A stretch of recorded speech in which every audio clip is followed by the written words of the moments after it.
మన రక్షకుడైన యేసుక్రీస్తు నామములో అందరికీ వందనాలండి. ఈరోజు దేవుని మాటలు విలాపవాక్యములు 5వ అధ్యాయం 1వ వచనం.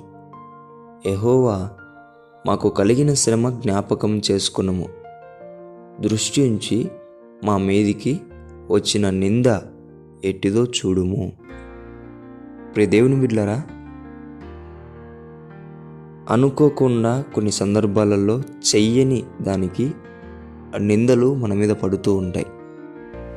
అయితే ఆ శ్రమ కలిగినప్పుడు నువ్వు ఎవరి దగ్గరికి వెళ్తున్నావు? నిన్ను నిరూపించుకోవాలని నువ్వు ఎంత కష్టపడినా అది సాధ్యపడదు. అది ఇంకా పెరుగుతా వెళ్ళిపోతుంది.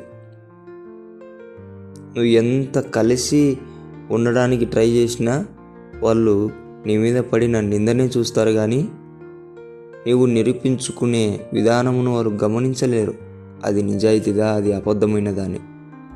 అయితే దేవుని బిడ్డలారా, నీవు కొద్దిసేపు ఆలోచించి మంచి జ్ఞానము కలిగి, ఇక్కడ భక్తుడు దేవునికి తన నిందను అప్పజెప్పినట్టు నీవు కూడా, అయ్యా నాకు కలిగిన శ్రమ జ్ఞాపకం చేసుకో,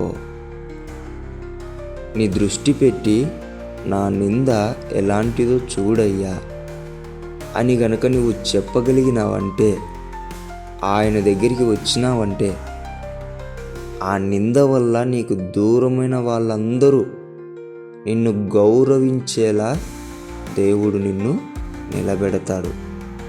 ఆమేన్. దేవుని బిడ్డలారా, నిజం.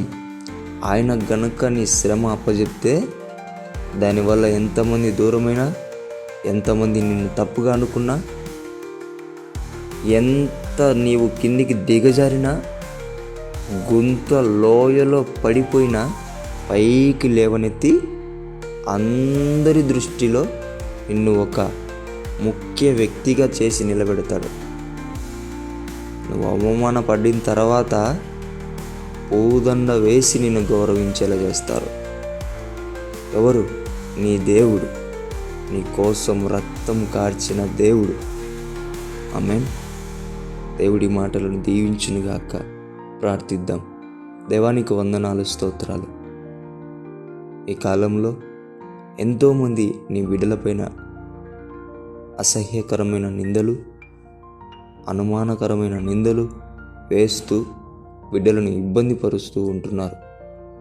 అటువంటి నిందలు పడుతున్న నీ బిడ్డలను జ్ఞాపకం చేసుకొని, వారు ఎవరెవరి దగ్గరికో నిరూపించుకోవడానికి వెళ్తుంటుండగా వారందరూ నీ దగ్గరికి వచ్చి ఆ నిందకు తగిన ఆశీర్వాదం వారికి వెంటనే దయచేయమని యేసు నామములో ప్రార్థిస్తున్నాం తండ్రి. ఆమేన్.